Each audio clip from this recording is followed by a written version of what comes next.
La moyenne mobile est l'un des indicateurs techniques les plus polyvalents et les plus utilisés en bourse. En raison de la manière dont elle est construite et du fait qu'elle peut être facilement quantifiée et testée, elle est la base de nombreux systèmes de suivi de tendance. L'analyse graphique, ou chartisme, tend à être subjective et difficile à tester. Les règles de trading basées sur les moyennes mobiles, en revanche, sont simples et incontestables. Alors que deux techniciens peuvent être en désaccord sur la nature d'une configuration de prix, comme par exemple entre un triangle et un biseau, les signaux issus des moyennes mobiles sont précis et ne prêtent pas à discussion. Découvrez dans cet article ce que sont les moyennes mobiles, à quoi elles servent, quels sont les différents types de moyennes mobiles, ainsi que des exemples concrets pour bien les utiliser pour trader en bourse. Qu'est-ce qu'une moyenne mobile? Quels sont les différents types de moyennes mobiles? Moyenne mobile, définition. Commençons par définir ce qu'est une moyenne mobile. Comme son nom l'indique, il s'agit d'une moyenne d'un certain nombre de données. Par exemple,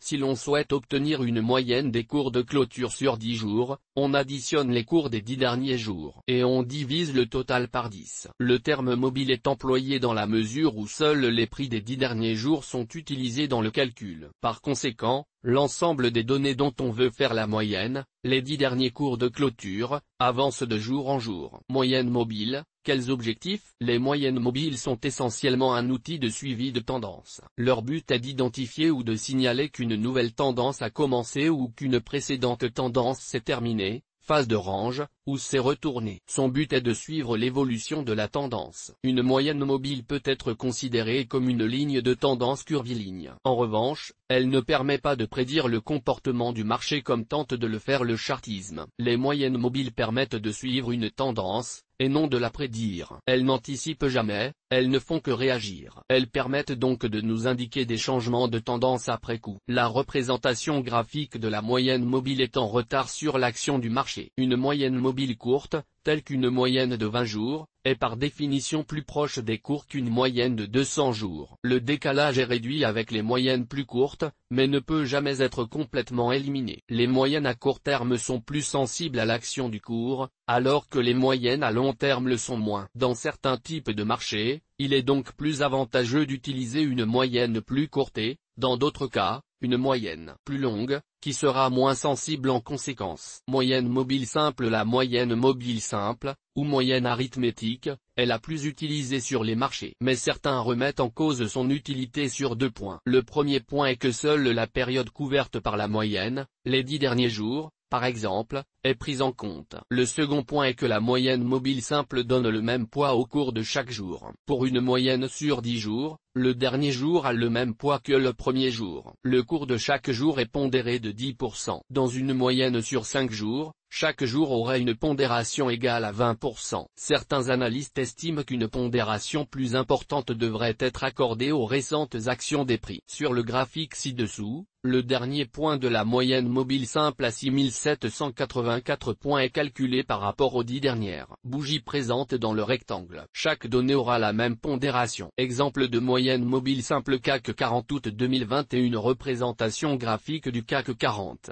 FRA 40, en données journalières avec moyenne mobile simple à 10 jours. Source, Station 5 de XTB. Moyenne mobile à pondération linéaire. Pour tenter de corriger le problème de la pondération, certains analystes utilisent la moyenne mobile à pondération linéaire. Dans ce cas, le cours de clôture du 10e jour, pour une moyenne sur 10 jours, est multiplié par 10, le 9e jour par 9, le 8e jour par 8, et ainsi de suite. Un poids plus important est donc accordé aux clôtures les plus récentes. Le total est ensuite divisé par la somme des multiplicateurs, 55 dans le cas de la moyenne sur 10 jours, 10 plus 9 plus 8 plus 7 points plus 1. Moyenne mobile exponentielle. La moyenne mobile exponentielle résout les deux problèmes associés à la moyenne mobile simple. Premièrement, la moyenne mobile exponentielle attribue un poids plus important aux données les plus récentes. Il s'agit donc d'une moyenne mobile pondérée. Même si elle accorde moins d'importance aux anciennes données, elle inclut dans son calcul d'autres cours de clôture selon la durée choisie. Cette moyenne mobile applique des facteurs de pondération qui diminuent exponentiellement. À chaque nouvelle période, la pondération diminue d'un facteur ou d'un pourcentage par rapport à celle de la période précédente.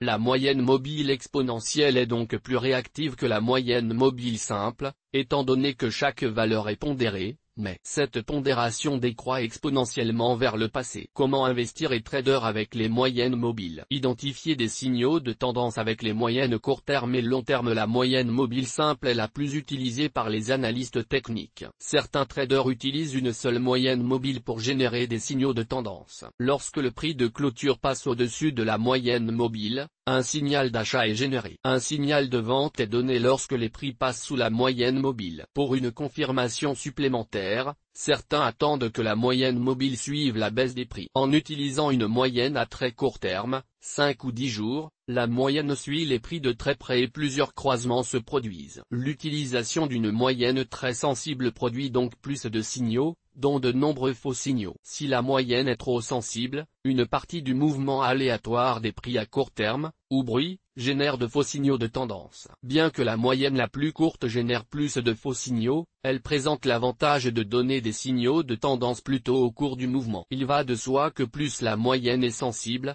plus le signal sera précoce. Le tout est de trouver la moyenne qui est suffisamment sensible pour générer des signaux précoces, mais suffisamment insensible pour éviter la plupart du bruit. Approfondissons le raisonnement ci-dessus. Si la moyenne plus longue est plus performante lorsque la tendance en cours se poursuit, elle perd de son efficacité lorsque la tendance s'inverse. L'insensibilité de la moyenne la plus longue, le fait qu'elle suive la tendance de plus loin, qui l'a empêché de générer de faux signaux pendant les corrections de court terme, joue en sa défaveur lorsque la tendance s'inverse. Par conséquent, il convient de noter que les moyennes les plus longues fonctionnent mieux tant que la tendance reste vigoureuse, mais qu'une moyenne plus courte est préférable lorsque la tendance est en train de se retourner. Il semble donc évident que l'utilisation d'une seule moyenne mobile présente plusieurs inconvénients. Il est généralement plus judicieux d'utiliser deux moyennes mobiles. Identifier des signaux de tendance avec le double croisement des moyennes mobiles. La méthode du double croisement fournit un signal d'achat lorsque la moyenne la plus courte croise la moyenne la plus longue. Par exemple, deux combinaisons fréquentes pour des stratégies de court terme sont les moyennes de 5 et 20 jours et les moyennes de 10 et 50 jours. Dans le premier cas, un signal d'achat se produit lorsque la moyenne de 5 jours passe sous la moyenne de 20 jours. Dans le second exemple, le croisement de la moyenne à 10 jours au-dessus de la moyenne à 50 jours signale une tendance à la hausse, et une tendance baissière pourrait se déployer lorsque la moyenne à 10 jours passe sous la moyenne à 50 jours. Comme on peut le constater sur le graphique ci-dessous, le croisement de la moyenne mobile à 10 jours avec la moyenne mobile à 50 jours permettait de profiter d'une bonne partie de la baisse amorcée à la fin du mois de février 2020. Cependant, ce système fournit de nombreux faux signaux dans le sens inverse de la tendance de fond comme nous pourrons le voir par la suite sur le CAC 40. Exemple de double croisement des moyennes mobiles à 10 et 50 jours sur le CAC 40 en 2020. Graphique du CAC 40. FRA 40, en données journalières, avec moyenne mobile 10 et 50. Source, Station 5 de XTB. La prise en compte du croisement de deux moyennes mobiles produit des signaux avec un retard plus prononcé que lors de l'utilisation d'une seule moyenne. En revanche, il y aura moins de faux signaux. Sur les indices boursiers, l'utilisation du croisement de la moyenne mobile de 50 jours et de la moyenne mobile de 200 jours est très fréquente. Étant donné que ce système est très utilisé par les intervenants, ces croisements sont considérés comme des signaux très fiables. Identifier des signaux de tendance avec le triple croisement des moyennes mobiles. Nous allons nous intéresser à présent à la méthode du triple croisement. Le système de triple croisement le plus utilisé est la combinaison très répandue des moyennes mobiles 4-9A. La méthode 4-9A est principalement utilisée pour le trading de contrats à terme. Ce système est une variation des moyennes mobiles de 5, 10 et 20 jours sur les marchés des matières premières. Les moyennes mobiles exponentielles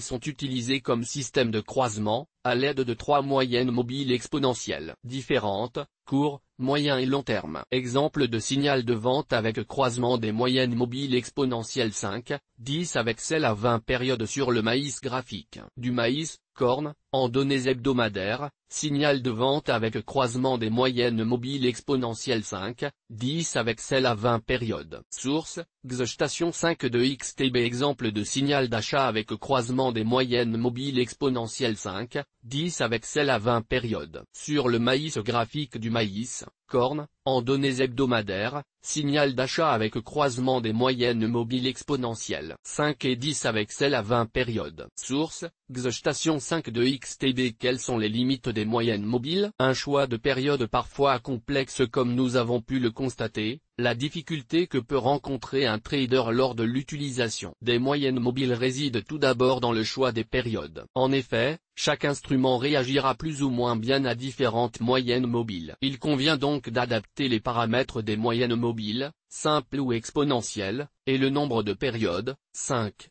10, 20, 50, 100, 200, à chaque instrument, sur une unité de temps donné, 5 minutes, 15 minutes, 1 heure, 4 heures, un jour, une semaine, un mois, la présence possible de faux signaux par ailleurs, le nombre important de faux signaux pour les moyennes mobiles courtes, ou le retard dont accuseront les moyennes mobiles longues, impose l'application d'autres outils, tels que des oscillateurs, qui pourront agir comme des filtres et fournir des indications concernant la force de la tendance. Dans ce sens, beaucoup de traders auront recours au RSI ou également au MACD. À titre d'exemple, un croisement à la baisse de la moyenne mobile 50 périodes avec celle de 200 périodes, communément appelée Death Cross, n'interviendra qu'après une première phase baissière. Cependant, en raison de ce décalage, ce croisement de moyenne mobile pourra être utilisé comme confirmation d'inversion de tendance, ou en tant que signal en combinaison avec d'autres oscillateurs ou idéalement, en présence d'un signal issu de l'analyse chartiste classique.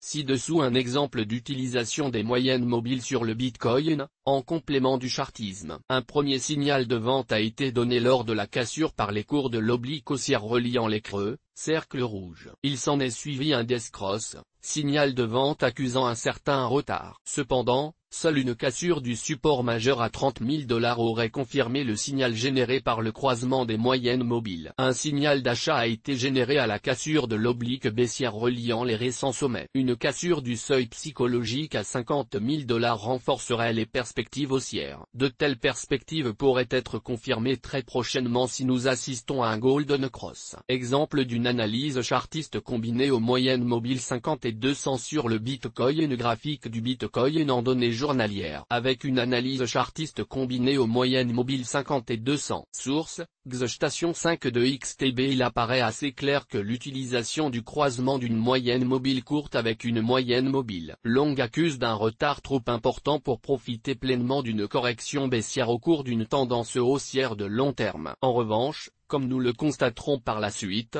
cet outil peut s'avérer très utile en vue de confirmer une reprise dans le sens de la tendance de fond. Cas pratique d'utilisation de moyenne mobile sur l'indice CAC 40. Nous allons à présent nous intéresser à l'indice CAC 40 et y appliquer différentes stratégies sur les moyennes mobiles. Graphique du CAC 40. FRA 40, en données journalières avec moyenne mobile 50 et 200. Source, Station 5 de XTB. La stratégie de croisement, en gris sur le graphique, de moyenne mobile courte, 50 jours, avec une moyenne mobile longue, 200 jours, n'aura pas permis de déceler le repli considérable qu'a entraîné la propagation du Covid-19. En effet, le death cross a généré un signal très retardé, au moment où la baisse avait pris fin. En revanche, le Golden Cross en jaune sur le graphique, aura permis de confirmer la reprise dans le sens de la tendance de fond. Ainsi, ce système semble plus adapté dans des stratégies de suivi de tendance. Exemple de stratégie de croisement de moyenne mobile 5 et moyenne mobile 20 sur le CAC 40 en 2021. Nous allons à présent utiliser les moyennes mobiles 5 et 20, afin d'appliquer les moyennes mobiles à une stratégie de trading plus agressive, avec à la clé un plus grand nombre de signaux. Graphique du CAC 40,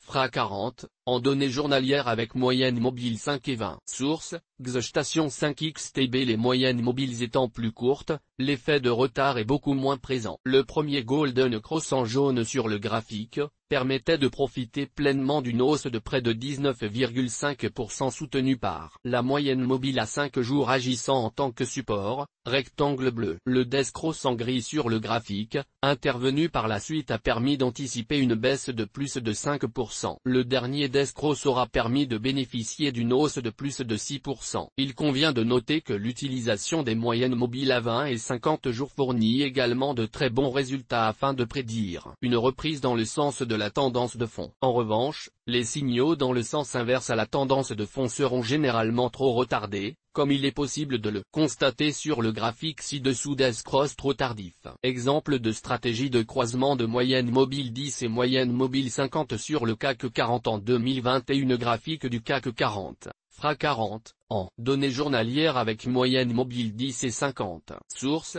Station 5 de XTB. Pour conclure, les moyennes mobiles sont très simples d'utilisation et conviendront aux débutants comme aux traders confirmés. Cependant leur paramétrage nécessite une phase de test, et le système utilisé doit être adapté à chaque instrument. Les moyennes mobiles sont un outil très utile quelle que soit l'unité de temps, et si elles sont combinées à d'autres méthodes, elles peuvent s'avérer très pertinentes. Cet outil très versatile peut également être d'une grande aide en ce qui concerne le money management. En effet, une moyenne mobile pourra être utilisée comme take profit ou stop loss. Source des images, FreePic. Toutes nos informations sont, par nature, génériques. Elles ne tiennent pas compte de votre situation personnelle et ne constituent en aucune façon des recommandations personnalisées en vue de la réalisation de transactions et ne peuvent être assimilées à une prestation de conseil en investissement financier, ni à une incitation quelconque à acheter ou vendre des instruments financiers. Le lecteur est seul responsable de l'utilisation de l'information fournie, sans qu'aucun recours contre la société éditrice de Café de la Bourse, comme ne soit possible. La responsabilité de la société éditrice de Café de la Bourse, comme ne pourra en aucun cas être engagée en cas d'erreur, d'omission ou d'investissement inopportun.